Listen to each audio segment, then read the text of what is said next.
Bonjour à tous, dans cette vidéo nous allons voir ensemble le fonctionnement de Pipsmith, un outil présent dans Canva.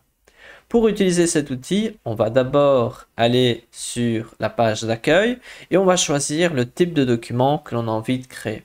Ici, imaginons, on va créer une présentation et donc je clique sur présentation pour créer un document au format souhaité. Et donc maintenant, on va aller rechercher l'outil Pipsmith. Et pour réaliser cela, je vais aller à gauche dans Applications. Ensuite, là, je vais pouvoir rechercher sur la barre de recherche et je vais écrire Pipsmith. Hop. Et je vais pouvoir cliquer sur l'icône correspondante. On peut voir ici que c'est en train de charger et nous avons donc trouvé l'application et je vais cliquer sur Ouvrir.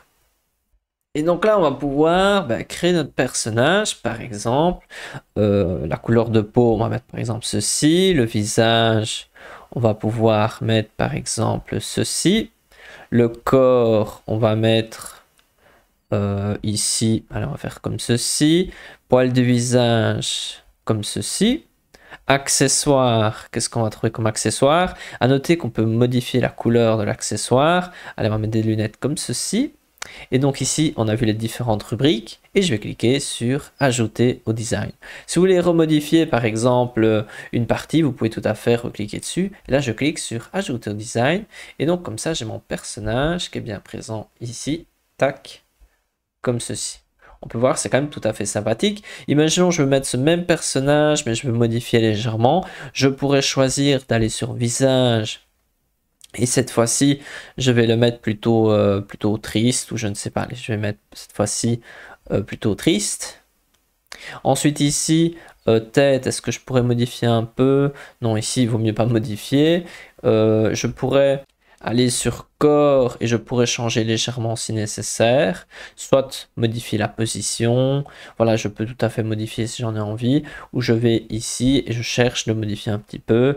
Et imaginons cette fois-ci, il ne sera pas avec des lunettes, mais avec, il n'aura pas de lunettes, et ensuite je clique sur ajouter au design, et donc on a le même personnage, légèrement différent cette fois-ci. Maintenant, essayons d'avoir ce même personnage, mais qui regarde dans l'autre sens. Imaginons, c'est une autre journée, j'ai envie d'avoir le même personnage qui regarde différemment. Donc ici, je vais pouvoir aller ici sur le corps et je vais choisir de lui changer un peu sa position. Par exemple, cette fois-ci, je vais lui mettre ceci. Et je pourrais choisir de garder la couleur utilisée précédemment, qui est celle-ci. Donc ici, c'est je vais copier le code couleur. Voilà, j'ai copié le code couleur. Et maintenant, sur ici, je vais mettre le nouveau code couleur. CTRL V. Voilà. Et maintenant, je vais ajouter ceci à mon design. Et je peux tout à fait cliquer sur retourner. Et je vais mettre retourner ici horizontalement. Et j'ai donc mon personnage un peu dans une autre position. Donc ici, qu'est-ce que je pense de cette application? Premièrement, c'est très simple pour créer des petits personnages et c'est quand même très varié. Vous pouvez voir ici qu'il y a quand même plein de personnages différents. Il y a vraiment moyen de faire des petites choses sympathiques. Un deuxième point, que c'est gratuit et vous allez pouvoir l'utiliser facilement. Donc je trouve quand même que ça vaut quand même tout à fait la peine cette application. Et on peut facilement personnaliser la couleur des habits ou autre. Un petit point faible, c'est le fait qu'il n'y a finalement qu'une position qui regarde vers, ici c'est vers ma droite, ou vers même votre droite, vers sa gauche à lui. Vous pouvez inverser potentiellement le sens, mais voilà, c'est un petit peu limité sur ce point-là, mais il est quand même tout à fait possible de le mettre sous différentes situations, par exemple comme ceci. Et donc là, je pourrais à nouveau modifier la couleur de l'habit, par exemple ici, comme ceci. Et donc, vous allez à chaque fois quand même pouvoir personnaliser et le mettre sous des situations différentes. Mais voilà, ça reste quand même un petit peu limité sur ce point-là. Donc voilà, maintenant vous savez utiliser cet outil, donc Pipsmith, qui se trouve donc à gauche dans la section Applications.